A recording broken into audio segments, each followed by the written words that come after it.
দেখুন, ওনাকে এখানে কালকে রাতে নিয়ে আসা হয়েছিল। ওনার সাথে ওনার হাজবেন্ডও ছিল। ওনার মূলত পেটে গুলি লেগেছিল, আর সব থেকে বড় কথা, পেটে গুলি লাগার কারণে ওনার গর্ভে থাকা বাচ্চাটাকে আমরা বাঁচানো সম্ভব হয়নি। এখন তিনি আগের থেকে অনেক সুস্থ, কিন্তু মানসিকভাবে সে এখন অনেকটাই দুর্বল। তাই আপনারা সকলে ওনাকে মানসিকভাবে সুস্থ করার চেষ্টা করবেন। জ্যাক ডক্টরকে প্রশ্ন ছিল, আপনি বলেছিলেন ওনাকে ওনার হাজবেন্ডে নিয়ে এসেছে, তাহলে এখানে সে কোথায়? কালকে ওনার অপারেশন শেষ হওয়ার পরপরই ওনার হাজবেন্ড এখান থেকে বেরিয়ে গেছে। তাকে দেখে অনেকটা ডিপ্রেসড লাগছিল। ও হ্যাঁ, আপনি বারবার বলছিলেন ওনার বাচ্চার মৃত্যুর জন্য উনি দায়ী। জানি না কেন, কিন্তু এটা বলার পাশাপাশি ওনার চোখে মুখে আত্মগ্লানি ফুটে উঠেছিল। ওকে ডক্টর, থ্যাঙ্কস। আপনারা এখন রোগীর সাথে দেখা করতে পারেন। সবাই মিলে কিছুটা হুড়মুড়িয়ে অ্যাশের কেবিনের ভেতরে ঢুকে গেল। অ্যাশ সকলকে একসাথে দেখে কিছুটা স্বস্তি অনুভব করলো, যদিও তার আশা ছিল একবার অন্তত আজলানের দেখা পাওয়া, কিন্তু না, আজলান আসেনি। সে নির্লজ্জের মতো আজলানের অপেক্ষায় থাকলেও আজলান আসেনি। নিজের বুকে তার মাথা নিয়ে একটাবার বলেনি, সবকিছু দুর্ঘটনা ছিল, ভুলে যাও, আমরা নতুন করে সবটা শুরু করি। না, বলেনি। একটাবারের জন্য তার কাছে আসেনি। ধীরে ধীরে যেন অ্যাশের অভিমানের পাল্লা ভারী হতে শুরু করলো। অ্যাশের মা কেবিনের ভেতরে ঢুকেই নিজের মেয়ের কাছে গিয়ে বসলেন। শাড়ির আঁচলে কান্না লুকিয়ে মেয়েকে জিজ্ঞেস করলেন, কেমন আছিস মা? কেবিন জুড়ে এক রাশ নীরবতা। অ্যাশের বাবা, জ্যাক, অলিভিয়া, আজলানের বাবা মা সকলে চুপচাপ দাঁড়িয়ে আছে। কেউই মুখ ফুটে কিছু বলার সাহস পাচ্ছে না। অ্যাশের মা আবারও অ্যাশকে জিজ্ঞেস করলো, কেমন আছিস? এটুকু বলতে অ্যাশ বাচ্চা মেয়ের মতো তার মায়ের বুকের উপর ঝাঁপিয়ে পড়ল, শব্দ করে কান্না করতে লাগলো। সে বোধহয় এতক্ষণ একটা বুকের অপেক্ষায় ছিল, যেখানে মাথা দিয়ে সে নিজের সবটা উজাড় করে কাঁদতে পারে। নিজের মেয়েকে এভাবে কাঁদতে দেখে অ্যাশের মাও নিজেকে সামলে রাখতে পারলেন না। না চাইতেও তার চোখ থেকে পানি গড়িয়ে পড়তে লাগলো। অ্যাশের বাবা সবার অলক্ষ্যে নিজের চোখ মুছলেন। কেবিনের ভেতরে এক বিষাদময় পরিস্থিতির সৃষ্টি হলো। অ্যাশ নিজের মায়ের বুকের উপর থেকে মাথা উঠিয়ে কাঁদতে কাঁদতে বলল, মা, আজলান আজলান আমার বাচ্চাকে মেরে ফেলেছে। উনি আমার বাচ্চার খুনি। আমি কখনোই তাকে ক্ষমা করব না। উনি আমার অংশকে আমার থেকে চিনিয়ে নিয়েছে। অ্যাশের এই কথাটা যেন কেবিনে উপস্থিত সকলের মাথায় বাজের মতো পড়ল। কেউই যেন নিজের কানকে বিশ্বাস করতে পারছিল না। মিসেস জয়ী অবাক কণ্ঠে বলে উঠলেন, আজলান, না, এটা কিছুতেই সত্যি হতে পারে না। আমার ছেলে এমনটা কোনোদিনও করতে পারে না। অ্যাশ মিসেস জয়ীর দিকে তাকিয়ে তার ছেলের হাসি দিয়ে বলল, আমিও এটাই ভেবেছিলাম, কিন্তু আজলান নিজে এটা ভুল প্রমাণ করে দিয়েছে। আপনার কি মনে হয় আজলান এখানে কেন আসেনি? কেন আমার জ্ঞান ফেরার পরেও আমাকে একবার দেখার জন্য আসেনি এখানে সে? বলুন। মিসেস জয়ী এবার চুপ করে গেলেন, কিন্তু সে কিছুতেই মানতে পারছে না অ্যাশের এই অবস্থার জন্য আজলান দায়ী। আজলান কিভাবে এমনটা করতে পারে? কেবিনে উপস্থিত সকলের মাথায় একটা প্রশ্ন, আজলান কোথায়? সে কেনই বা এমন করলো? কেন আসছে না? আর চোখের সামনে ঘুরছে একটাই উত্তর, আজলান লুকিয়ে ফেলেছে নিজেকে, নিজের করা অপরাধ থেকে আড়াল করছে নিজেকে। কেবিনে পিনপত নীরবতা। মিস্টার রায়ান আফতাব নীরবতা ভেঙে বললেন, আদনানের কথা বাদ, অ্যাশমা, তুমি নিজের খেয়াল রাখো। আদনানের ব্যাপারে তোমাকে ভাবতে হবে না। ও যদি সত্যি এমন গর্হিত কাজ করে থাকে, তাহলে আমি কখনোই এর জন্য ওকে ক্ষমা করব না। তুমি এসব কি বলছো? তুমি চুপ থাকো। ছেলেকে লাই দিতে দিতে মাথায় তুলেছো তুমি। তোমার কি মনে হয় না অ্যাশ মায়ের এই অবস্থা ওর পাশে থাকা উচিত ছিল? নিজেদের মধ্যে কোনো ভুলভ্রান্তি থাকলে মিটিয়ে নেওয়া উচিত ছিল। তো কোথায় সেই নবাবজাদা? তাকে দেখেছো নাকি খোঁজ জানাও, বলো। মিসেস জয়ী কিছু বলতে যাবে তার আগে অ্যাশের বাবা বলে উঠলেন, আপনারা থামুন, আমি এখন শুধু আমার মেয়েকে নিয়ে ভাবতে চাই, অন্য কাউকে না। সে যেই হোক না কেন, আমার কাছে আমার মেয়ে আগে। আপনাদের যদি ইচ্ছে হয় তাহলে আপনারা আপনাদের ছেলেকে খুঁজতে পারেন। এখন আপনারা এখান থেকে আসতে পারেন। আসার এখন রেস্ট করা দরকার। মিস্টার রায়ান আফতাব তার কথা বুঝলেন।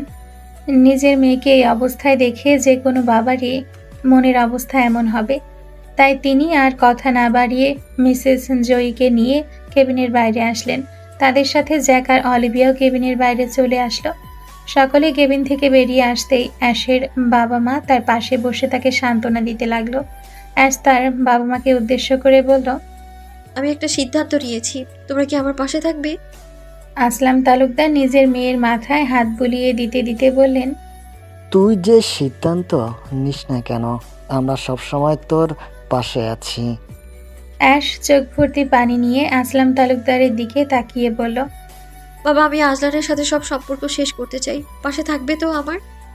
আসলাম তালুকদার মেয়ের কথায় মাথা নাড়িয়ে সম্মতি জানালেও অ্যাশের মা মেয়ের কথায় সম্মতি জানাতে পারলেন না। তিনি বললেন, দেখ মা, ভালো খারাপ সবার মাঝেই আছে। আজলান ছেলেটা ভালো, ও তোকে সত্যিই ভালোবাসে। হয়তো তোদের মধ্যে কোনো ভুল বোঝাবুঝি হয়েছে, তাই বলে সম্পর্ক শেষ করার মতো এত বড় একটা সিদ্ধান্ত নিবি? তার থেকে দুজনে বসে ভুল বোঝাবুঝিটা মিটিয়ে নিলেই তো হয়। কিসের ভুল বোঝাবুঝি মা? যদি কোনো ভুল বোঝাবুঝি হতো তাহলে কি তিনি একটা বারের জন্য হলেও আমার কাছে এসে আমায় বোঝাতেন না? একবারও এসেছে সে, নাকি সবটা বোঝানোর চেষ্টা করেছে? সে নিজেকে লুকিয়ে ফেলেছে। অ্যাশের মা কিছু বলবে তার আগে আসলাম তালুকদার তাকে থামিয়ে দিয়ে বললেন, আমার মেয়ে যা চাইবে সেটাই হবে। যদি সে চায় এই সম্পর্ক সে রাখবে না, তাহলে সে রাখবে না। আর কেউ আমার মেয়ের পাশে থাকুক বা নাই থাকুক, আমি সবসময় আমার মেয়ের পাশে আছি। দেখো, তোমরা কিন্তু ভুল করছো। কোনো ভুল করছি না আহিরের মা। আমার কাছে আমার মেয়ের সুখ আগে, তারপর বাকি সব। সে যদি এই সম্পর্ক থেকে বেরিয়ে সুখী হতে চায় তাহলে সেটাই হবে। অ্যাশের মা এই কথা শোনার পরে আর কিছু বললেন না, কারণ বলেও কোনো লাভ নেই তা সে জানে। আচ্ছা, যা করার করবে, আগে মেয়েটাকে সুস্থ হতে দাও। তাদের কথার মাঝখানেই দিয়ান আর আহিরি কেবিনে ঢুকলো। অ্যাশকে এই অবস্থায় দেখে দিয়ানের বুকটা ছাদ করে উঠল, কিন্তু সে নিজেকে শান্ত রাখলো, কারণ কালকে রাত তার আর আহিরির মধ্যে যে সম্পর্ক গড়ে উঠেছে সেটা থেকে তার বের হওয়ার কোনো পথ নেই। এখন আহিরিকেই তার ভবিষ্যৎ হিসেবে মেনে নিতে হবে। হয়তোবা এটা তার ভুল সিদ্ধান্তের শাস্তি। আহিরি অ্যাশকে দেখেই তার কাছে গিয়ে তাকে আলতো করে জড়িয়ে ধরল। তার বোনের এই অবস্থা যেন সে মেনে নিতে পারছে না। সবটাই শুনেছে সে জ্যাক আর অলিভিয়ার কাছ থেকে। তাহলে কি সে আজলানকে চিনতে ভুল করলো? আজলান কি অ্যাশের জন্য উপযুক্ত ছিল না? কেটে গেছে কিছুদিন, আজলানের কোনো খোঁজ নেই। জ্যাক আর দিয়ান অনেক চেষ্টার পরেও আজলানকে খুঁজে পায়নি। একটা মানুষ কি উবে গেল নাকি, সেটাই তারা বুঝতে পারছে না। অ্যাশ এখন অনেকটা সুস্থ। আজকে হসপিটাল থেকে তাকে ছেড়ে দিবে, তাই আজলানের বাবা মা, জ্যাক, অলিভিয়া, তার বাবা মা, দিয়ান, আহিরি সকলেই এসছে। ডক্টর শেষবারের মতো অ্যাশের চেক আপ করছে। চেক আপ শেষে ডক্টর সবকিছু ঠিকঠাক জানালে সবাই স্বস্তির নিঃশ্বাস ফেলল। এবার পালা অ্যাশের বাড়ি যাবার। আজলানের বাবা অ্যাশের দিকে এগিয়ে এসে মাথায় হাত রেখে বলল, চলো মা, অনেকদিন হলো এখানে, এবার বাড়ি যাওয়া যাক। অ্যাশ আজলানের বাবার কথার কোনো উত্তর না দিয়ে দিয়ানের দিকে তাকিয়ে বলল, ফ্লাইট কয়টায় দিয়ান ভাই? অ্যাশের কথা শুনে দিয়ান ছাড়া বাকি সকলে চমকে গেল। অলিভিয়া এগিয়ে এসে বলল, মানে কিসের ফ্লাইট? দিয়ান বলল, আমরা আজকে সকালে বাংলাদেশে চলে যাচ্ছি। কি বলছেন এসব? আপনারা চলে যাবেন কেন? দিয়ানের উত্তর দেওয়ার আগেই অ্যাশ বলল, আমি আর আজলানের সাথে সম্পর্ক রাখতে চাই না, তাই চলে যাচ্ছি। আমরা চলে গেলেই হয়তো উনি চলে আসবে, তখন না হয় ডিভোর্সের ব্যাপারে কথা হবে। অ্যাশের কথাগুলো যেন সকলের মাঝে বিস্ফোরণ ঘটালো। জ্যাক বলল, ম্যাম, আপনি এসব কি বলছেন? আপনি প্লিজ এমন ভাবনা মাথায়ও আনবেন না।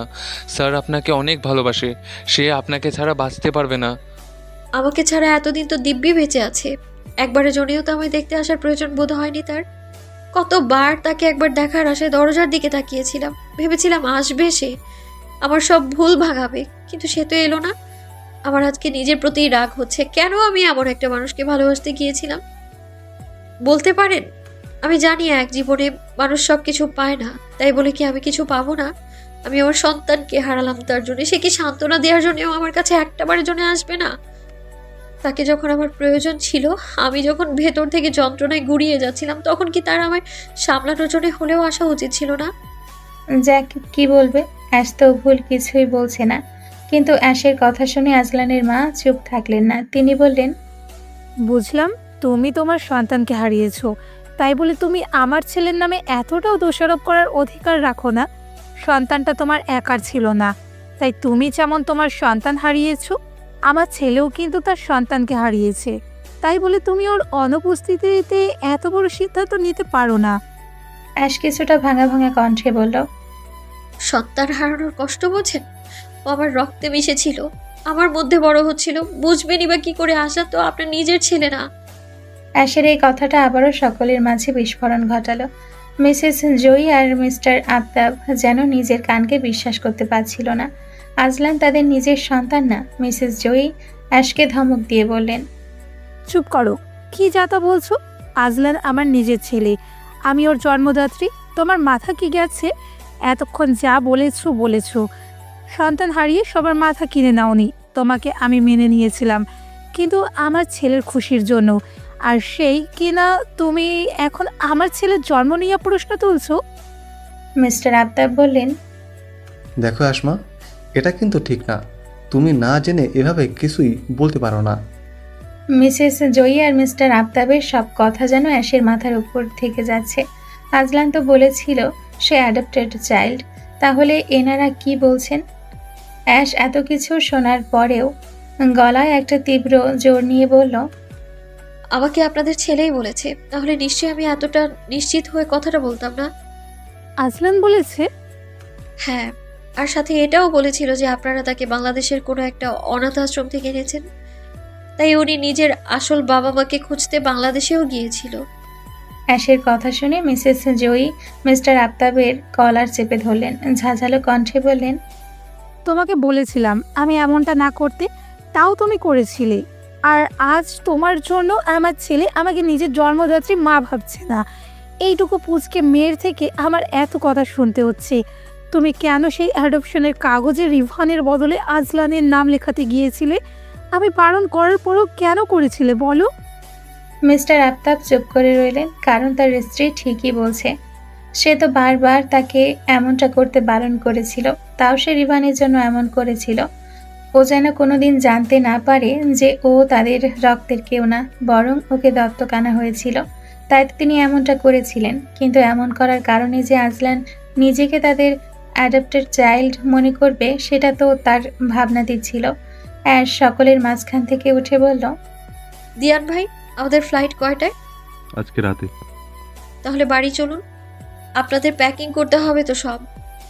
আমাদের আমাদের তো এখান থেকে নিয়ে যাওয়ার মতো কিছুই নেই। এটা বলেই অ্যাশ চলে যেতেই নিয়েছিল, কিন্তু জ্যাক তাকে থামিয়ে দিয়ে বলল, ম্যাম প্লিজ আরেকটা বার ভেবে দেখুন, স্যার কিন্তু আপনাকে সত্যি অনেকটা ভালোবাসে। অ্যাশ জ্যাকের দিকে তাকিয়ে মুচকি হেসে বলল, মানুষ আর আবহাওয়ার মধ্যে মিল কোথায় জানেন? না। দুটোই যে কোনো সময় বদলে যায়। Please ma'am. আমাকে আটকাবেন না, আপনার স্যারের জীবনে আমার কোনো প্রয়োজন নেই, সবটা ফুরিয়ে গেছে। এটা বলে অ্যাশ তার পরিবারের সাথে হসপিটাল থেকে বেরিয়ে গেল। পেছনে রেখে গেল কিছু ক্রন্দনরত মুখ। জ্যাক মনে মনে বলতে লাগলো, স্যার আপনি কোথায়? আমি পারিনি আপনার ভালোবাসাকে আপনার করে রাখতে, ব্যর্থ আমি। মেলবর্নের টুরাকের শান্ত রাস্তা দিয়ে একটা কালো গাড়ি ধীরে ধীরে এগোচ্ছে এয়ারপোর্টের দিকে। গাড়ির জানালা দিয়ে বাইরে তাকিয়ে আছে অ্যাশ। এই শহরের প্রতিটা রাস্তা, প্রতিটা আলো তার কাছে এখন অচেনা লাগছে। মেলবোর্ন এয়ারপোর্টে পৌঁছাতেই লাগেজ ট্রলি নিয়ে তারা টার্মিনালের ভেতরে ঢুকলো। চারপাশে ভিড়, লাউডস্পিকারে ঘন ঘন ঘোষণা, attention please, flight BG052 to Dhaka is now boarding from gate 12। দিয়ান গেটের দিকে হাঁটতে হাঁটতে বলল, সবাই তাড়াতাড়ি করো, বোর্ডিং শুরু হয়ে গেছে। অ্যাশ চুপচাপ কাঁধে ব্যাগ তুলল, কিন্তু তার চোখ বারবার যাত্রীদের ভিড়ের মাঝে ঘুরছে। শেষবারের মতো আজলানকে খুঁজছে, কেউ নেই। পাসপোর্ট আর বোর্ডিং পাস দেখিয়ে তারা বোর্ডিং ব্রিজ পার হয়ে বিমানে উঠল সকলে। অ্যাশ জানলার ধারে সিট নিল। জানলা দিয়ে রানওয়ের আলো দেখতে দেখতে বুকের ভেতর ভারী একটা শূন্যতা অনুভব করলো। ইঞ্জিনের গর্জন ধীরে ধীরে তীব্র হতে লাগলো। কানে ক্রু মেম্বারের কণ্ঠ ভেসে এলো, cabin crew prepare for take off. Plane ধীরে ধীরে রানওয়ে ধরে ছুটতে শুরু করলো। অ্যাশের চোখে কোণ ভিজে উঠল। টুরাকের সেই বাড়ি, সেই শহর আর আজলান, সবকিছু পেছনে ফেলে যাচ্ছে সে। এক ঝটকায় প্লেন আকাশে উড়ে গেল। মেলবোর্নের আলো ক্ষুদ্র বিন্দুর মতো নিচে মিলিয়ে গেল, আর রাতের অন্ধকারে হারিয়ে গেল অ্যাশের শেষ আশাটুকু। জ্যাকও সকলের অগোচরে এয়ারপোর্টে এসেছিল। সে দেখলো অ্যাশদের প্লেন আকাশে উড়ল আর ধীরে ধীরে সাদা আলো মিলিয়ে গেল দূরে। সে চেয়েও আটকাতে পারেনি তাদেরকে। ঠিক তখনই তার ফোন বেজে উঠল। স্ক্রিনে ভেসে উঠল এক অপরিচিত নাম্বার। অ্যাশদের ফ্লাইট বাংলাদেশের মাটি ছুঁয়েছে সকাল 8টা, 8:30টার দিকে। বাড়ি ফিরতে ফিরতে তাদের প্রায় 1টা। দিয়ান আর আহিরিও নিজেদের বাসায় না গিয়ে তাদের সাথে এ বাড়িতে এসছে। বিকেলে দিয়ানের বাবা মায়ের তাদের বাড়িতে আসার কথা, তাই শত ক্লান্তি সত্ত্বেও আহিরি আর তার মা মিলে তাদের জন্য ছোটোখাটো আয়োজন করছে। যতই হোক কুটুমবাড়ি বলে কথা, তাদের আদর আপ্যায়নে ত্রুটি থাকলে সেটা ভালো দেখায় না। অ্যাশ বাড়িতে আসার পরপরই ফ্রেশ হয়ে ঘুমিয়ে পড়েছে। সে শারীরিকভাবে এখনো পুরোপুরি সুস্থ নয়। তার মন মানসিকতার কথা না বলাই ভালো। শরীরের ক্লান্তি আর অসুস্থতার জেরে এক ঘুমে দুপুর পেরিয়ে বিকেল। ঘুম থেকে উঠে চোখ মুখে পানি দিয়ে সে রুমের বাইরে বের হতেই নিচ থেকে দিয়ানের বাবা মায়ের কণ্ঠস্বর শুনতে পেল। মানে তারা এসে গেছে। এখন তার নিচে যাওয়ার ইচ্ছে নেই। নিচে গেলেই যে দিয়ানের মা এক গাদা প্রশ্নের ঝুড়ি নিয়ে বসবে তা তার ভালোই জানা। তাই আর নিচে না গিয়ে অ্যাশ তার ক্লান্ত শরীরটাকে টেনে নিয়ে ছাদে উঠল। এতক্ষণ ঘুমানোর পরেও যেন তার শরীরের ক্লান্তি ভাব কাটছে না। আজ অনেক মাস পরে অ্যাশ আবারও তাদের বাড়ির ছাদে উঠতেই যেন অ্যাশের মন ভালো হয়ে গেল। ছাদের কিনারা ঘেঁষে দাঁড়াতেই মৃদুমন্দ বাতাস তার গা ছুঁয়ে গেল। বাতাসে ছড়িয়ে পড়ল বকুল ফুলের সুবাস। বকুল ফুলের গাছগুলো অ্যাশের নিজের হাতেই লাগানো। ছোটবেলায় তার বাবা তাকে এগুলো উপহার দিয়েছিল। ছাদের কিনারা ঘেঁষে অনেকগুলো বকুল ফুল ছড়িয়ে ছিটিয়ে আছে। অ্যাশ সেগুলো হাত দিয়ে কুড়িয়ে একত্র করলো। গায়ের ওড়না থেকে কিছুটা সুতো বের করে আনমনে ফুলগুলো গাঁথা শুরু করলো। ফুলগুলো গাঁথা শেষ হলে অ্যাশ আলতো হাতে সেগুলোকে নিজের চুলের খোপার চারিদিকে আটকে দিল। খোপায় বেলি ফুলের মালা আটকাতে আটকাতেই অ্যাশের চোখ গেল ছাদের কিনারায় ঝুলে থাকা একটা লাল রঙা চিকন ফিতার দিকে। অ্যাশ ভাবল ওই ফিতাটা এনে আহিরির জন্য একটা বকুল ফুলের মালা বানাবে, কারণ অ্যাশের মতো আহিরিরও বকুল ফুল পছন্দের তালিকায়। যেই ভাবা সেই কাজ। অ্যাশ ফিতাটা আনার জন্য ছাদের একেবারে কিনারার দিকে চলে গেল। ফিতাটা আনার জন্য সে যেই কিছুটা ঝুঁকলো, ঠিক তখনই একটা পুরুষালী কণ্ঠের চিৎকার তার কানে ঠেকল। এই যে মিস বকুল ফুল, কি করছেন? মরার ইচ্ছে হয়েছে নাকি? হঠাৎ অচেনা কণ্ঠস্বর শুনে অ্যাশ কিছুটা চমকে গেল। পেছনে তাকাতেই দেখলো একটা ছেলে দাঁড়িয়ে আছে ছাদের দরজার ফ্রেমে ভর দিয়ে। বয়স আনুমানিক 26-27-এর মাঝামাঝি। লম্বা চওড়া, কাঁধে হালকা নীল শার্ট, প্রথম 2 বোতাম খোলা। ভেতর থেকে তামাটে ত্বকের আভা দেখা যাচ্ছে। চুলগুলো বাতাসে সামান্য এলোমেলো, কিন্তু সেই এলোমেলোতে যেন আলাদা এক শান আছে। চোখ গভীর কালো, তীক্ষ্ণ, অথচ অদ্ভুত শান্ত। সেই দৃষ্টি সরাসরি অ্যাশের উপর থেমে আছে, যেন এক মুহূর্ত তাকে পুরোটা পড়ে ফেলেছে। ঠোঁটের কোণে হালকা বাঁকা এক হাসি, যা বিনা অনুমতিতে যে কারো বুকের ভেতর শিরশিরানি ছড়াতে বাধ্য। ছেলেটা ধীর পায়ে অ্যাশের দিকে এগিয়ে এলো। ছাদ থেকে নিচের দিকে উকি দিয়ে সাথে সাথে হাসতে শুরু করলো। অচেনা এক ছেলের হঠাৎ এমন হাসি দেখে অ্যাশ কিছুটা ভরকে গেল, সাথে সাথে কিছুটা বিরক্তও হলো। বিরক্তিতে সে কিছু বলতে যাবে, তখনই ছেলেটা বলা শুরু করলো, এইখান থেকে লাভ দিতে চেয়েছিলেন? এইখান থেকে? এটা বলে ছেলেটা আবারও হাসা শুরু করলো। অ্যাশ আবারও কিছু বলবে, তার আগেই ছেলেটা তাকে থামিয়ে বলল, যদি লাফি দিতে হয় তাহলে ওপরের ছাদ থেকে দিন।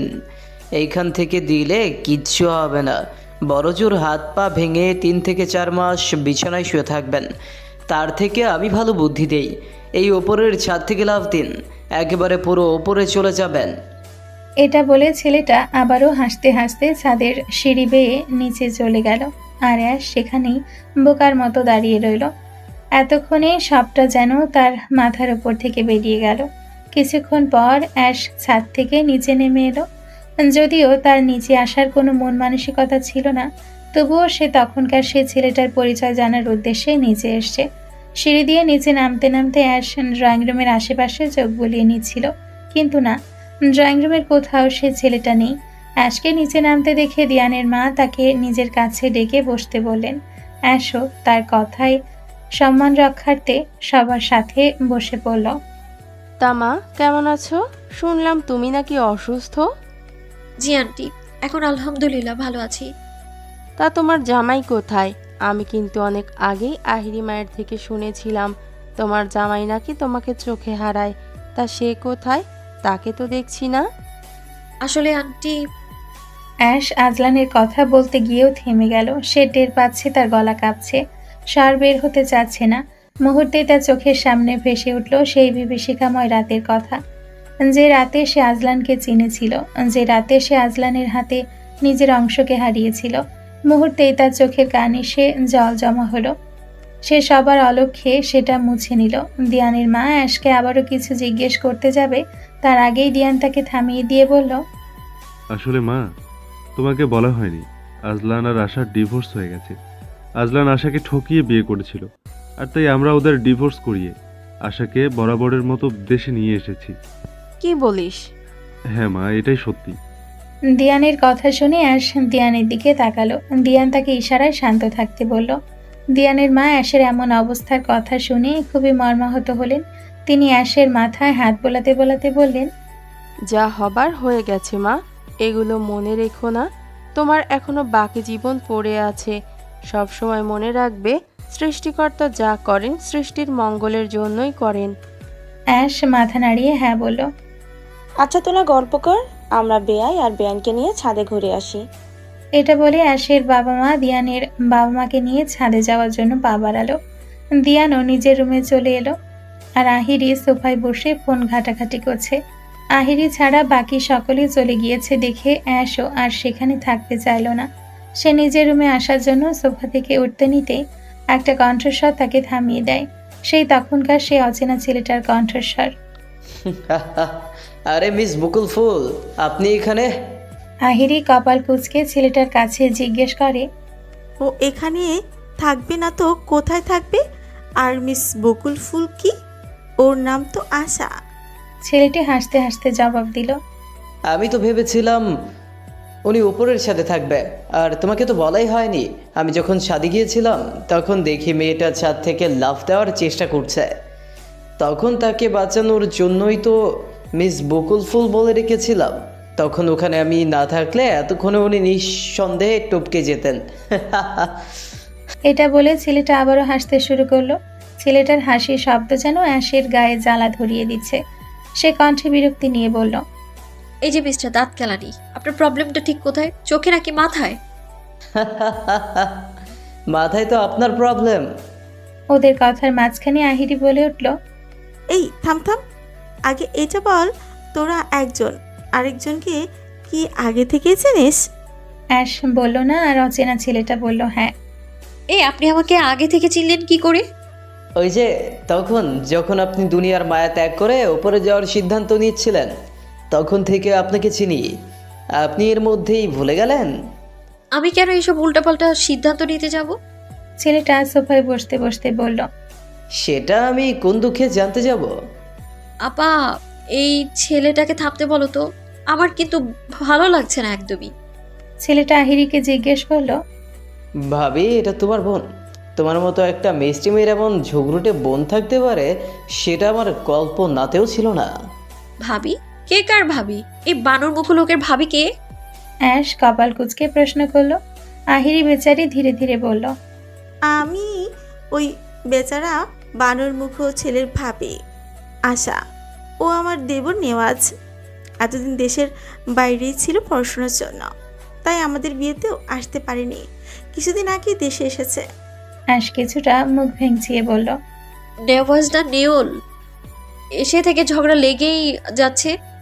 নেওয়াজ একটু ভাব নিয়ে অ্যাশের দিকে হাত বাড়িয়ে বলল, হাই, আমি নেওয়াজ, নাম তো শোনাই হোগা।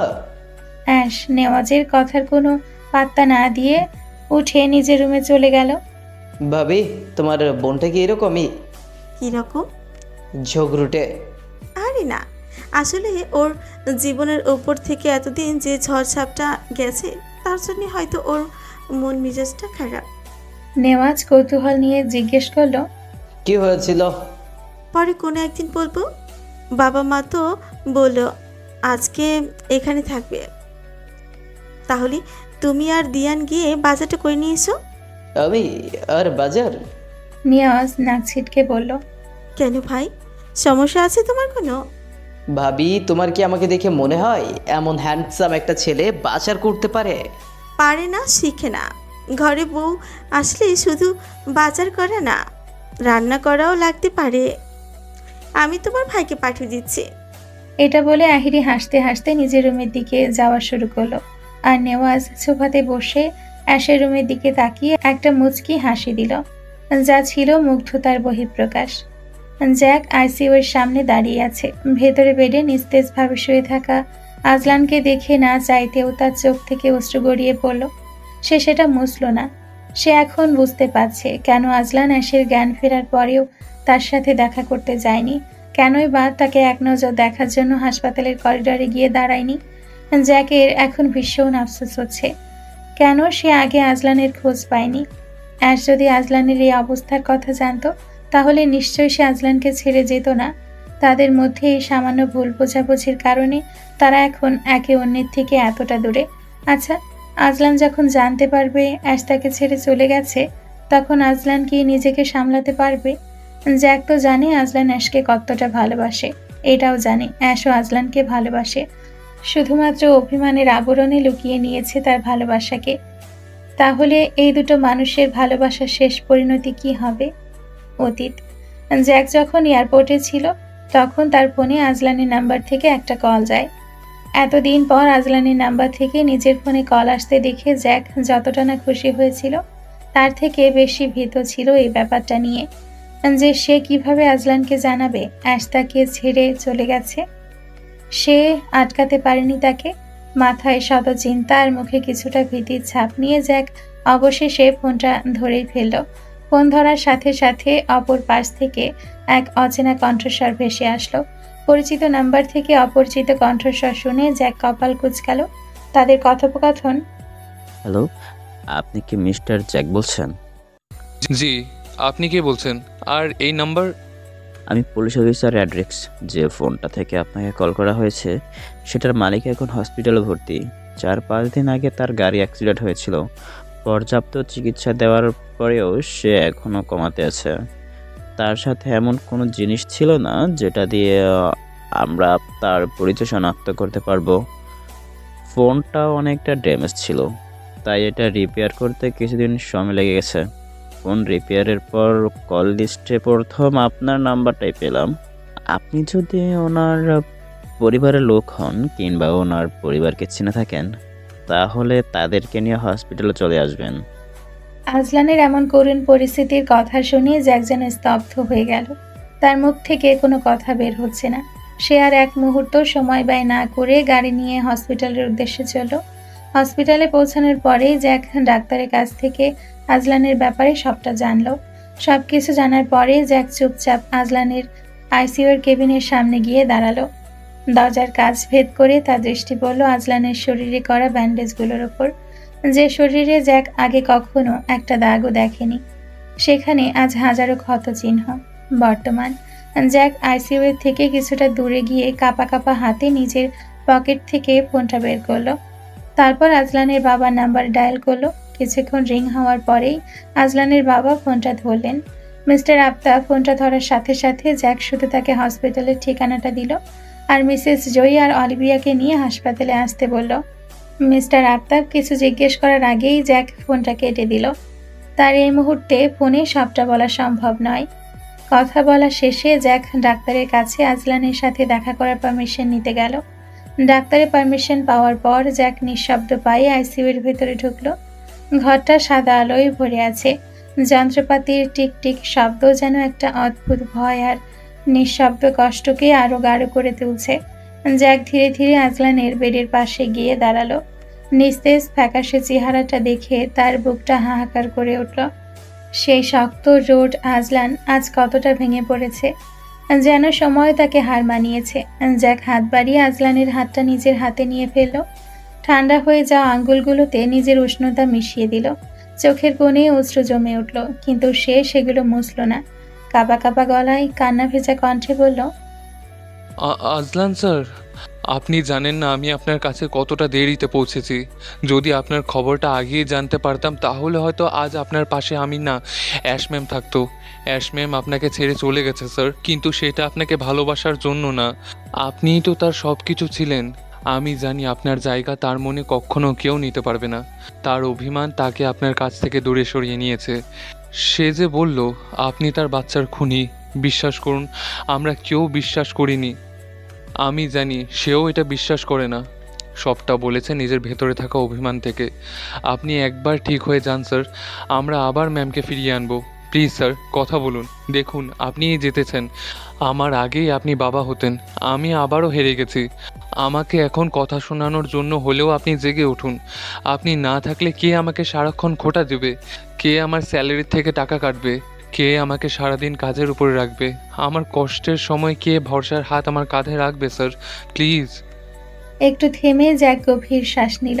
তার কথা বারবার জড়িয়ে যাচ্ছে। অ্যাশ ম্যাম আপনাকে ছেড়ে চলে গেছে স্যার। আমি চেয়েও তাকে আটকাতে পারিনি। আমি আপনার ভালোবাসাকে আপনার অনুপস্থিতিতে আপনার করে রাখতে পারিনি।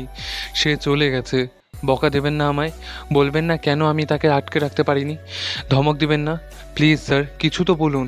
আমাকে মারুন, কাটুন, যা ইচ্ছে করুন, শুধু একটা বার আমার সেই আগের আজলান স্যারের মতো ফিরে আসুন। আমি যে এমন আজলান স্যারকে দেখতে অভ্যস্ত নই। Please sir. জ্যাক আজলানের হাত নিজের হাতের মুঠোতে ধরে তার উপর মাথা ঠেকিয়ে কাঁদছিল আর কথাগুলো বলছিল। কান্নার ফলে কথাগুলো যেন বারে বারে দলা পাকিয়ে যাচ্ছিল।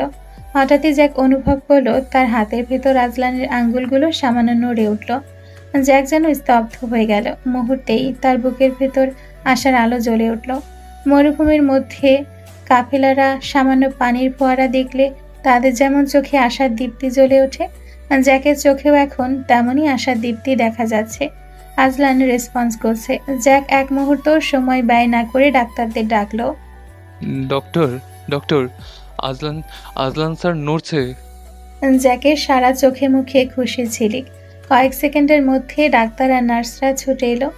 ডাক্তার মনিটরের দিকে তাকিয়ে এক হালকা হাসি দিলেন। রোগের রেসপন্স করছে, ভালো লক্ষণ। খুব শীঘ্রই সে কোমা থেকে ফিরে। ডাক্তারের কথাগুলো যেন জ্যাকের বুকের ভেতর নতুন করে প্রাণ ফিরিয়ে দিল। চোখের পানি জমলেও এবার সেটা কষ্টের না, আশার, স্বস্তির অশ্রু। আজলানের নিস্তেজ হাতটা আরো শক্ত করে ধরে জ্যাক নিচু গলায় বলল, আপনি ফিরলেই সব ঠিক হয়ে যাবে আজলান স্যার। আমি অপেক্ষায় আছি। আমরা সবাই আপনার ফেরার অপেক্ষায় আছি। জ্যাক ডাক্তারের কথাগুলো শোনার পর থেকে এখনো আজলানের হাত ধরে বসে আছে। বুকের ভেতর হালকা একটা স্বস্তি এসে জমেছে। ঠিক তখনই করিডোরে দ্রুত পায়ের শব্দ ভেসে এলো। কিছুক্ষণ পরে দরজা ঠেলে ভেতরে ঢুকলেন মিস্টার আফতাব, মিসেস জয় আর অলিভিয়া। সবার চোখে আতঙ্ক, মুখে ফ্যাকাশে ভয়। জ্যাক তাদের দিকে তাকিয়ে উঠে দাঁড়ালো। মিসেস জয়ী দৌড়ে এসে সরাসরি আজলানের বেডের পাশে গিয়ে দাঁড়ালেন। নিস্তেজ ছেলেকে দেখে তিনি আর নিজেকে সামলাতে পারলেন না। দু হাত দিয়ে মুখ চেপে ধরে কান্নায় ভেঙে পড়লেন। আমার ছেলেটা এভাবে শুয়ে আছে কেন? জ্যাক, কি হয়েছে ওর? ও কথা বলছে না কেন? জ্যাক হসপিটালের ফ্লোরের দিকে তাকিয়ে পুলিশের তাকে ফোন করে আজলানের খবর দেওয়া থেকে শুরু করে ডাক্তারের বলা সবগুলো কথা এক এক করে সবাইকে সবটা বলতে শুরু করলো। জ্যাকের সব কথা শোনার পরেও মিস্টার আফতাব চেষ্টা করছিলেন নিজেকে শক্ত রাখার, কিন্তু ছেলের শরীরে ব্যান্ডেজ দেখে তার চোখ ভিজে এলো। তিনি জ্যাকের কাঁধে হাত রেখে নিচু গলায় বললেন, আমার ছেলেটার কপালটাই খারাপ, বুঝলি জ্যাক? যে শরীরে কোনোদিন ফুলের টোকর লাগাতে দেয়নি, সেখানে এখন।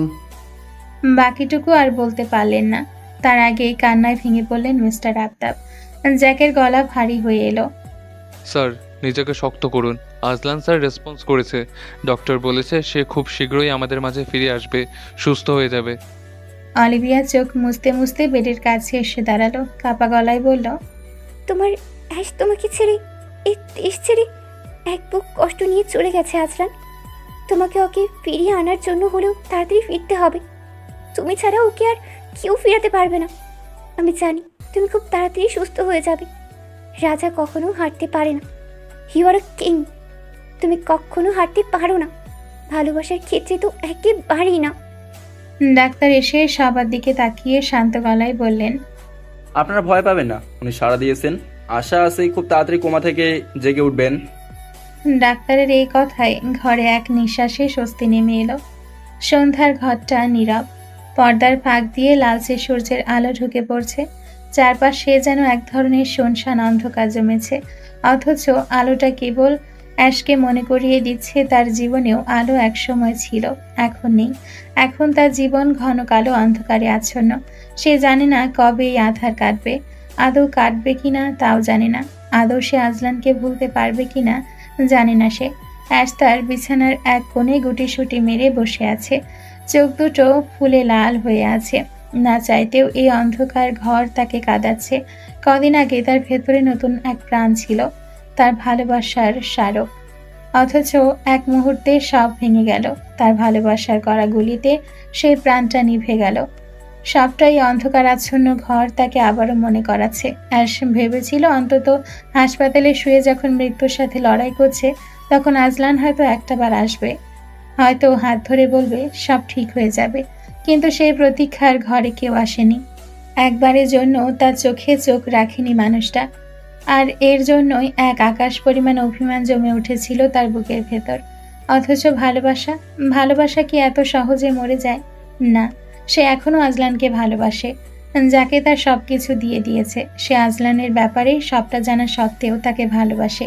কিন্তু অভিমান তার ভালোবাসার সামনে দেওয়াল হয়ে দাঁড়িয়ে আছে, যার দরুন সে এখন তার নিজ দেশে। তার কষ্ট হচ্ছে, সবটা বারবার চোখের সামনে ভাসছে।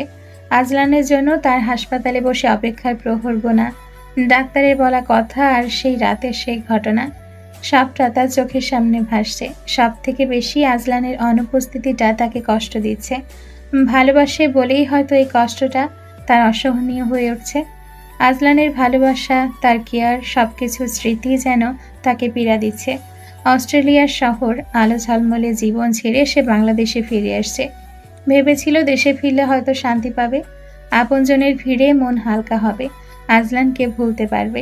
কিন্তু সন্ধ্যের এই নিঃশব্দ রুমে বসে সে বুঝছে কোনো দেশ, কোনো ঘর, কোনো দেওয়াল কষ্টকে আটকাতে পারে না। সে ভেবেছিল আজলানকে সে ভালোবাসে না, তার সন্তানের খুনিকে সে ভালোবাসতে পারে না। কিন্তু আজলানের কথা মনে পড়লেই তার বুকে চিনচিনে ব্যথা অনুভূত হয়। এটা কেন হয়? তার ভেতরে সারাক্ষণ একটাই হাহাকার, সে কেন এলো না? অন্তত একবার দেখলো না তাকে, একটাবার কেন তাকে সে সবটা বোঝালো না?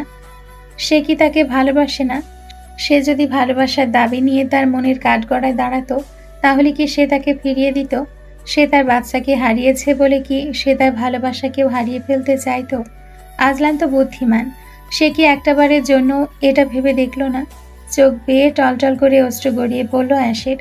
আঙ্গুলের ডগায় আজলানের দেওয়া একটা আংটি ঘোরাতে ঘোরাতে সে যেন আজলানের মুখটাই খুঁজে বেড়াচ্ছে তার মধ্যে।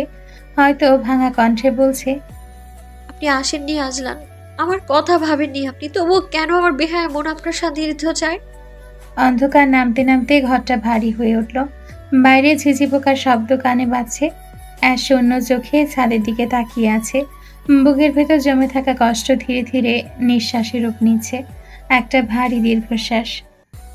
রাত প্রায় 12টার কাছাকাছি, চারদিকে নিস্তব্ধতা, শুধু দূরে ঝিঝি পোকার ডাক শোনা যাচ্ছে।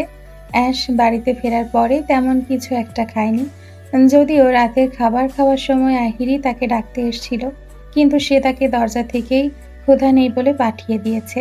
তার সারা শরীর ক্লান্ত, অসুস্থতা যেন জেঁকে বসেছে তার উপর। ক্লান্তিতে সে তার চোখ ধীরে ধীরে বন্ধ করে ফেলল, তবুও ঘুম তার ধারে কাছেও আসছিল না। চোখ দুটো ফুলেই কিছুটা লাল বর্ণ ধারণ করেছে, মাথার ভেতর শুধু একটাই অস্থিরতা। আজলান কি এতক্ষণে বাড়ি ফিরে এসছে? ঠিক তখনই হঠাৎ করে তার রুমের দরজায় কারো আলতো হাতের টোকা পড়ল। অ্যাশ প্রথমে ভেবেছিল হয়তো আহিরি আবারও তাকে খাওয়ার জন্য ডাকতে এসেছে, তাই সে গলা উঁচিয়ে বলল, আমার খিদে পায়নি আপা, আমি এখন খাবো না, তুই গিয়ে ঘুমিয়ে পড়। দরজার ওপাশ থেকে কোনো সাড়া শব্দ এলো না, বরং আবারও সেই আগের মতো টোকা পড়ল। বাইরে থেকে কোনো সাড়া শব্দ না পেয়ে অ্যাশ কিছুটা অবাক হলো, সাথে ভয়ও পেল। সে ধীরে ধীরে গায়ের ওপর থেকে চাদর সরিয়ে বিছানা থেকে নামলো। দরজার কাছে গিয়ে দরজাটা হালকা ঠেলে খুলে দিল। দরজা খোলার সাথে সাথে রুমের ভেতরে আহিরি ঢুকলো, হাতে ছোট্ট একটা মোমবাতি, ঠোঁটে দুষ্টু হাসি। আহিরিকে দেখে অ্যাশ কিছুটা হাঁপ ছেড়ে বাঁচল। কণ্ঠে সামান্য রাগ নিয়ে বলল, আর একটু হলে তোর জন্যে তো আমাকে মরতে হতো আপা। সাড়া দিচ্ছিলে না কেন? তুই একটু বাইরে আয় তো, কিছু দেখানোর আছে। অ্যাশ কপালে ভাঁজ ফেলে বলল। এই সময়ে আমি কোথাও যাচ্ছি না, তুই একলাই দেখ যা। ঠিক তখনই পেছন থেকে আরেকটা কণ্ঠ ভেসে এলো। তখনকার সেই অচেনা ছেলেটার কণ্ঠ, যদিও বা এখন ছেলেটার পরিচয় আসে জানা। আরে মিস বকুল ফুল, আপনি ভয় পাচ্ছেন নাকি? পেতনিরাও আজকাল ভূতকে ভয় পেতে শুরু করেছে। ভয় পাবেন না, আপনার তেজের কাছে ভূতও টিকতে পারবে না। আপনার জন্য সেই সন্ধ্যা থেকে খেটে মরছি, এত কষ্ট তো বিফলে যেতে দেওয়া যাবে না। চলুন চলুন। অ্যাশ চমকে উঠল। নেওয়াজ আবারও বিরক্তি এসে ভর করলো তার মুখে। আপনি আবার এখানে কেন? নেওয়াজ গম্ভীর ভঙ্গিতে বলল। আমাকে দেখে ভূত দেখার মতো চমকে উঠলেন যে? আঙ্কেল আন্টি আমাকে বলেছে আমার যতদিন ইচ্ছে এই বাড়িতে থাকতে পারি, আর বাড়িটা যেন নিজের বাড়িই মনে করি। যাক, এইসব কথা পরে বলা যাবে, এখন হাতে বেশি সময় নেই, তাড়াতাড়ি চলুন। অ্যাশ কিছু বলতে যাবে, তার আগে আহিরি হেসে অ্যাশের হাত ধরে টেনে নিয়ে যেতে শুরু করলো। অনেকটা জোর করেই সিঁড়ি বেয়ে ছাদ পর্যন্ত নিয়ে গেল। ছাদের দরজা খোলার সাথে সাথে অ্যাশ থমকে দাঁড়িয়ে গেল। আহিরি আর নেওয়াজ তাকে ছেড়ে ছাদের মাঝখানের দিকটাতে চলে গেল। ছাদের চারপাশে হালকা ফেয়ারি লাইটে সাজানো, মোমবাতির আলোয় জ্বলজ্বল করছে ছাদটা। টেবিলের মাঝখানে ছোট্ট কেক রাখা, চারপাশে রঙিন বেলুন, এক কোণে বকুল ফুল দিয়ে সাজানো মালা, আর এক কোণে গ্লাসে ভরা সুগন্ধি ফুলের পাপড়ি। অ্যাশের বাবা মা, আহিরি, দিয়ান আর তার বাবা মা সবাই দাঁড়িয়ে আছে কেকের চারপাশে। আর সব আয়োজনের মাঝখানে দাঁড়িয়ে সে নেওয়াজ, ঠোঁটে দুষ্টু হাসি টেনে বলল, হ্যাপি বার্থডে মিস বকুল ফুল। অ্যাশ কিছুটা হতভম্ব হয়ে গেল। আজকে তার জন্মদিন। এত কিছুর মধ্যে সে ভুলে গিয়েছিল আজকের দিনটা, যে দিনটার জন্য এতগুলো বছর সে অধীর আগ্রহে অপেক্ষা করত। জন্মদিনের আগের দিন তো এক্সাইটমেন্টে তার চোখে ঘুমিয়ে আসতো না, কিন্তু এবছর বুকের ভেতর হঠাৎ করে শূন্যতার সাথে সাথে উষ্ণতার ঢেউ লাগলো তার। দিয়ান মোমবাতি জ্বাললো। আহিরি হাততালি দিতে দিতে বলল, ওইদিকে দাঁড়িয়ে না থেকে এখানে আয়, উইশ করে কেক কেটে ফেল। অ্যাশের চোখের কোণে পানি জমলো। তার মনে হলো অনেকদিন পর তার মনের গম্ভীরতা কিছুটা কমল, যদিও অভিমান কষ্ট সব মিলে মিশে বুক ভারী হয়ে উঠছিল। তবুও মোমবাতি নিভিয়ে কেক কাটলো সে। সবাই হাসি মুখে কেক খাওয়ালো তাকে। আর নেওয়াজ এগিয়ে এসে তার হাতে বকুল ফুল দিয়ে বানানো ছোট্ট একটা মালা ধরিয়ে দিল। অ্যাশ তার দিকে তাকালো, চোখে বিরক্তির সাথে সাথে হালকা কৃতজ্ঞতা ঝিলিক ছিল। কিছু না বলে সে মালাটা হাতে নিল। চারপাশে হাসির রোল উঠল, কিন্তু অ্যাশের ভেতরে চলতে থাকলো দ্বন্দ্ব। আজলান কি তার জন্মদিনটা ভুলে গেল? ভালো না বাসুক, এতদিন একসাথে থাকার সুবাদে হলেও একটাবারের জন্য তাকে ফোন করে জন্মদিনের শুভেচ্ছা জানাতে পারতো না? নাকি সে তার জীবনে এখন এতটাই মূল্যহীন যে সে তার জন্মদিনের কথা ভুলে গেছে? কেক, আলো, পরিবার সবকিছু ঠিকঠাক থাকলেও ভেতরে ভেতরে তার জন্মদিন অসম্পূর্ণ থেকেই গেল, কারণ হৃদয়ের সব থেকে বড় অংশ দখল করে থাকা মানুষটা আজ তার পাশে নেই। মাথায় হাজারো প্রশ্ন, বুকে পাহাড় সমান কষ্ট। তবুও রাতের আকাশের নিচে ফেয়ারি লাইটে ভরা ছাদে এই জন্মদিনের মুহূর্তে অ্যাশ এক ফোঁটা হলেও স্বস্তি খুঁজে পেল। রাত তখন গভীর। আইসিইউয়ের ভেতর সাদা আলোয় চারপাশটা একেবারে ফাঁকা ফাঁকা লাগছিল। সবাই নিঃশব্দে বসে আছে আজলানের চারপাশে। আইসিইউয়ের ভেতরটা তখনও নিস্তব্ধ। চারপাশে শুধু যন্ত্রপাতির টিকটিক শব্দ, মাঝে মাঝে অক্সিজেন মেশিনের শো শো আওয়াজ। কিন্তু সেই শব্দগুলোর মাঝেও সবাই যেন বুক ধড়ফড় করা নীরবতায় ডুবে আছে। মিসেস জয়ী ছেলের হাত নিজের কোলের ভেতর নিয়ে বসে আছেন, যেন স্পর্শ দিয়ে তাকে জীবনে ফিরিয়ে আনতে চান। অলিভিয়া একপাশে সাদা দেওয়ালে হেলান দিয়ে দাঁড়িয়ে, চোখে কিছুটা পানি জমে আছে তার। মিস্টার আফতাব কিছু বললেন না, ঠোঁট নড়ছে, শুধু দোয়া করছেন। আর জ্যাক, সে নিঃশব্দে বসে আছে, চোখে দৃষ্টি আজলানের নিস্তেজ মুখে আটকে আছে, যার মধ্যে এখনো একটুখানি আলো পুচ্ছে। হঠাৎই মনিটরে বিপের শব্দে সামান্য ওঠানামা দেখা দিল। আজলানের আঙ্গুল কিছুটা কেঁপে উঠল, চোখের পাতায় যেন জীবনের আলো মৃদু আঘাত পড়ল। প্রথমে ধীরে ধীরে, তারপর একটু জোরে চোখের পাতা দুটো নড়ল। ডক্টর, ডক্টর, আজরানের চোখ খোলার চেষ্টা করছে। অলিভিয়ার কণ্ঠ কেঁপে উঠল। অলিভিয়ার কথা শুনে সবাই ঝুঁকে এলো বেডের দিকে।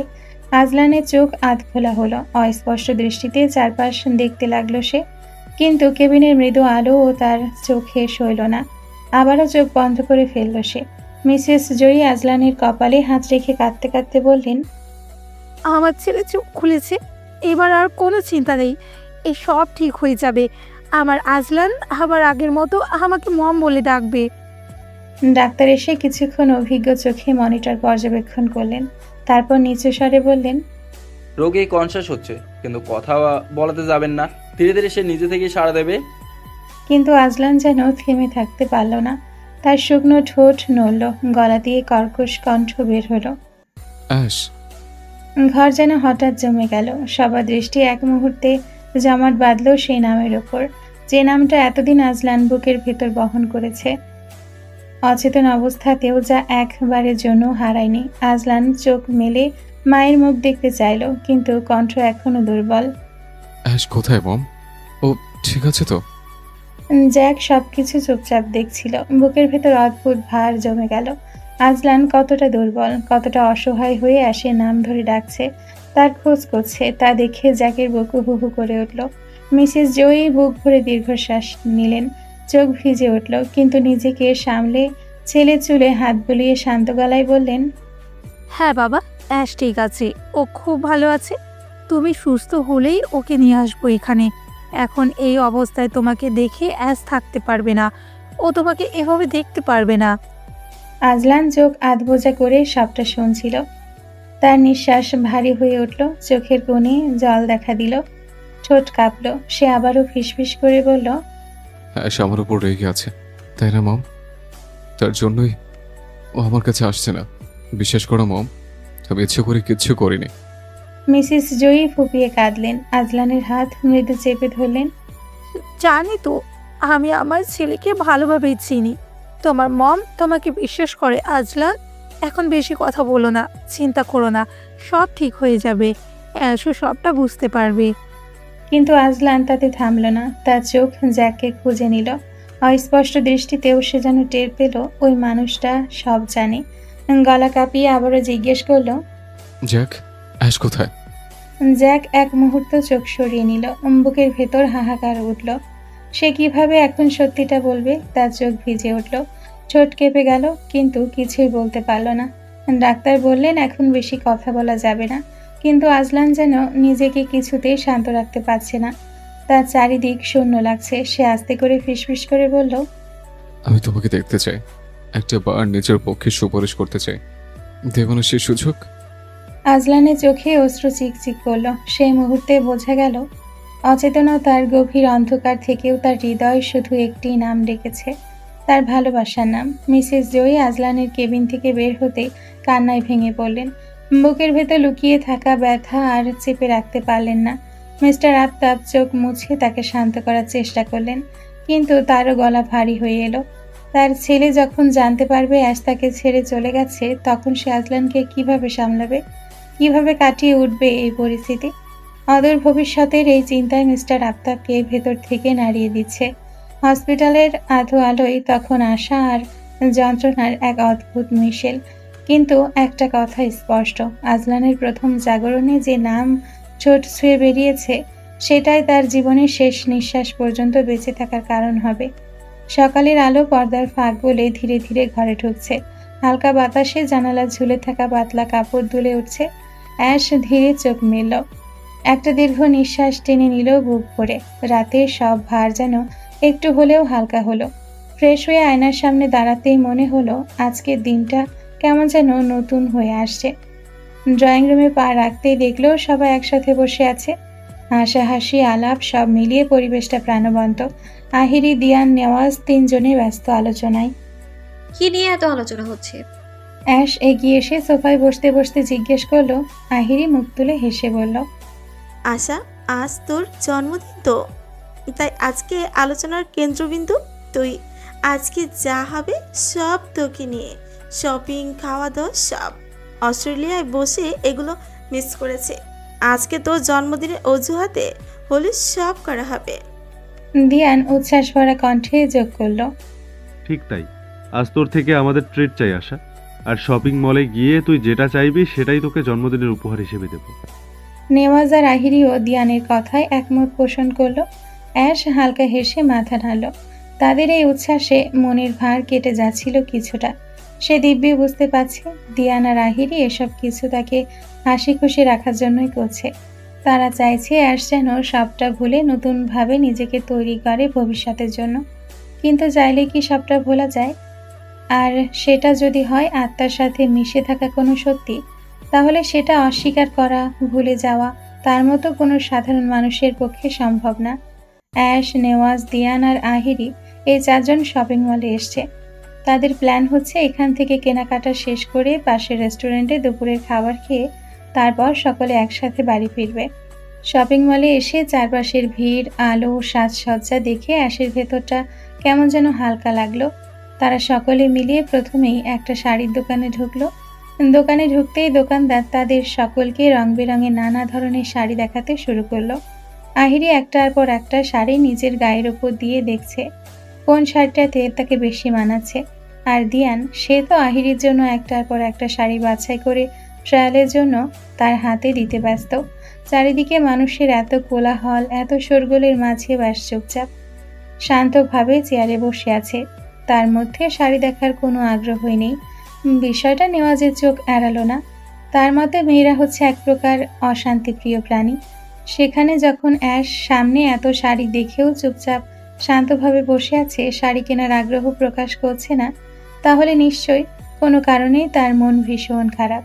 না হলে কোনো মেয়ে মানুষ নিজের চোখের সামনে এত শাড়ি দেখবে আর একটা ছুঁয়ে দেখারও আগ্রহ প্রকাশ করবে না? সেটা অসম্ভব প্রায়। তাই নেওয়াজ ঠিক করলো সে নিজে থেকেই অ্যাশের জন্য শাড়ি পছন্দ করে জন্মদিনের উপহার হিসেবে দিবে। তাই সে নিজ উদ্যোগে অ্যাশের জন্য শাড়ি পছন্দ করা শুরু করলো। শাড়ি দেখতে দেখতে হঠাৎ একটা শাড়িতে তার চোখ আটকে গেল।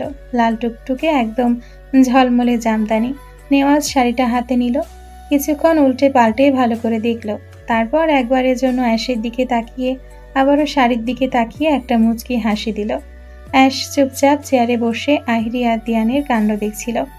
আহিরির 15টা শাড়ি পছন্দ হয়েছে আর সে 15টাই নিবে, কিন্তু দিয়ান তাকে এত শাড়ি একসাথে কিনে দিবে না। এটা নিয়েই তারা ঝগড়া করছে, যা অ্যাশের কাছে ভালো লাগছে, আবার মন খারাপেরও কারণ হয়ে দাঁড়াচ্ছে। আহিরি দিয়ানের এই দুষ্টু মিষ্টি ঝগড়াগুলো বারবার তাকে আজলানের কথা মনে করিয়ে দিচ্ছে। হঠাৎ নেওয়াজ অ্যাশের দিকে এগিয়ে এলো, হাতে সেই লাল রঙা শাড়িটা নিয়ে। এইটা আপনার জন্য। নেওয়াজ অ্যাশের সামনে গিয়ে কথাটা একেবারে সহজভাবেই বলল। অ্যাশ কিছুটা অবাক হয়ে বলল, আমার জন্য? না, কালকে ছাদে বকুল ফুল নামের যে মেয়েটা পৃথিবী ত্যাগ করার প্রস্তুতি নিচ্ছিল তার জন্য। দরকার নেই। আরে রাগ করেন কেন? মজা করছিলাম।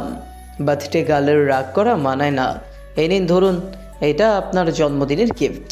যেহেতু আজকে দুপুরের ট্রিট আপনার তরফ থেকে দিচ্ছেন, তাই এটা আমার তরফ থেকে আপনার জন্য। অ্যাশ তারপরেও শাড়িটা নিতে কিছুটা অসংকোচ বোধ করছিল, কিন্তু নেওয়াজের জোরাজোরিতে শেষমেশ নিয়ে নিল। শাড়িটা হাতে নিতেই অ্যাশের চোখের সামনে ভেসে উঠল এক পুরনো দৃশ্য। আজলানও তাকে প্রথমবার এই রঙের শাড়ি দিয়েছিল, অথচ তখন তারা একে অপরকে ঠিকমতো চিনতও না। তবুও সেই প্রথম উপহারটার স্মৃতি আজও বুকের ভেতর কেমন অদ্ভুত আলোড়ন তোলে তার। চোখের কোনায় অচেতনভাবে জল চিকচিক করলো, কিন্তু সে তাড়াতাড়ি সামলে নিল। কারো সামনে কিছু বোঝালো না, শুধু হেসে বলল, শাড়িটা সত্যিই সুন্দর। শাড়ি কেনা শেষে সবাই মিলে চলে গেল রেস্টুরেন্টে। টেবিলে বসে মেনু কার্ড হাতে নিল অ্যাশ। সবাইকে হেসে বলল, আচ্ছা বলো তো কে কি খাবে? তোমাদের জন্য অর্ডার করব আমি। নেওয়াজ, আহিরি, দিয়ান সবাই নিজের মতো বলছে। হঠাৎ যেন অভ্যেসবশত অ্যাশের মুখ থেকে বেরিয়ে এলো, আজলান, আপনি কি খাবেন? আপনার জন্য কি অর্ডার দিব? কথাটা বলার সঙ্গে সঙ্গে অ্যাশ থমকে গেল, নিস্তব্ধ হয়ে গেল মুহূর্তটা। বুকের ভেতর হু হু করে একটা ব্যথা জেগে উঠল। বাস্তবতার ভার যেন এক ঝটকায় চাপিয়ে দিল তাকে। মুখ নিচু করে মেনু কার্ডে চোখ আটকে রাখলো অ্যাশ। ঠোঁটের কোণে জোর করে হাসি আনলো, যেন কিছুই হয়নি, কিন্তু ভেতরে ভেতরে সে জানে আজকের আনন্দের মাঝেও আজলার নামটাই তাকে কতটা শূন্য করে দিয়ে যাচ্ছে। হাসপাতালের সাদা করিডর ছেড়ে তাড়াহুড়ো করে বেরিয়ে এলো জ্যাক। মিসেস জয়ীর আকস্মিক ফোন, তাই ঘুমন্ত আজলানকে একা রেখে দ্রুত ছুটে এলো ড্রেক ম্যানশনে। ভেতরে ঢুকতেই চোখে পড়ল ড্রয়িং রুমে নির্জন নীরবতায় আগে থেকেই বসে আছে অলিভিয়া, মিস্টার আফতাব আর মিসেস জয়ী। তাদের গম্ভীর মুখে যেন অজানা কোনো সিদ্ধান্তের ছায়া। জ্যাক ধীরে ধীরে এগিয়ে গিয়ে নীরবে অলিভিয়ার পাশে বসলো। সে তাকালো মিসেস জয়ীর দিকে, কণ্ঠে বিস্ময় ভরা প্রশ্ন ছুড়ে দিল। কি হয়েছে স্যার? হঠাৎ এত তাড়াহুড়ো করে ডাকলেন যে? মিসেস জয়ীর চোখে তখন এক অদ্ভুত দৃঢ়তা। মুহূর্তে নীরবতা ভেঙে তিনি বললেন, আসলে তোমাদের সবার কাছে একটা কথা বলার দরকার। জ্যাক, অলিভিয়া আর মিস্টার আফতাব নিঃশ্বাস রুদ্ধ করে তার দিকে তাকিয়ে রইল। মিসেস জয়ী ধীরে ধীরে বললেন, জ্যাক, অলি, আফতাব, তোমরা কেউ আজলানের সামনে অ্যাশের নাম নেবে না। আজলানের কোনো খবর যেন অ্যাশ কিংবা ওর পরিবারের কারোর কাছে না যায়। বাংলাদেশ থেকে কোনো কল এলে কেউ সেটা অ্যাটেন্ড করবে না। আমি চাই না যে মেয়ে আমার ছেলেকে নিয়ে বিন্দুমাত্র চিন্তিত নয়, যার কাছে নিজের সবটা আগে, সে আবার দ্বিতীয়বার আমার ছেলের জীবনে ফিরে আসুক। মিসেস জয়ীর কথাগুলো ড্রয়িং রুমে নীরবতাকে আরো ভারী করে তুলল। কিন্তু স্যার। জ্যাকের কণ্ঠে অসহায়তা ভেসে উঠল। আজলান স্যার তো আজ না হোক কাল সবটা জেনেই যাবেন। মিসেস জয়ীর মুখে খানিকের কঠোর ছায়া নেমে এলো। সেই সময় পরিস্থিতি আমি সামলে নিব, কিন্তু এখন যতদিন না আমার ছেলে সুস্থ হচ্ছে ততদিন তার সামনে অ্যাশের নামটুকু আসবে না। ও একবার সুস্থ হয়ে উঠুক, তারপর আমি নিজেই ওকে সব বুঝিয়ে বলবো। আর শোনো, ওর জীবনে আমি এমন এক মেয়েকে বউ করে আনবো যে অ্যাশের চেয়েও শতগুণ ভালো, যে আমার ছেলেকে নিজের সবটা উজাড় করে ভালোবাসবে, তার প্রতিটি ব্যথায় ব্যথিত হবে, সুখ দুঃখ সব সময় ওর পাশে থাকবে, জীবনের প্রতিটা বাধা একসাথে মোকাবিলা করবে, যার কাছে আজলাইনি হবে সবচেয়ে বেশি গুরুত্বপূর্ণ। জ্যাক কিছু বলতে চাইল, কিন্তু মিসেস জয়ী তাকে থামিয়ে দিলেন। আমি আর কিছু শুনতে চাই না, আমার কথাই শেষ কথা। কেউ যদি আমার নির্দেশ অমান্য করার চেষ্টা করে তাহলে আমার থেকে কঠিন আর কেউ হবে না। এটা বলে শীতল দৃষ্টিতে চারপাশ ঘুরে তাকালেন তিনি। তারপর ধীরে ধীরে সরে গেলেন ড্রয়িং রুম থেকে। ফেলে গেলেন ভারী নিস্তব্ধতা। বাকি তিনজন কেউ আর মুখ খুলল না। চারদিকে নীরবতা যেন শ্বাসরুদ্ধ করে তুলল পুরো রুমটাকে। আর তাদের নিঃশব্দ দৃষ্টি একে অপরের মুখে গেঁথে রইল। অ্যাশদের অস্ট্রেলিয়া থেকে ফেরা আজ প্রায় এক সপ্তাহ। সময়টা কেমন যেন হাওয়ার মতো উড়ে গেছে। প্রতিদিনের প্রতিটি ক্ষণে অ্যাশ মনে করেছে আজলানকে। কখনো তার খবর না নেওয়ার অভিমানে বুক ভরে উঠেছে ক্ষোভে, আবার কখনো চেয়েছে সব স্মৃতি ভুলে যেতে।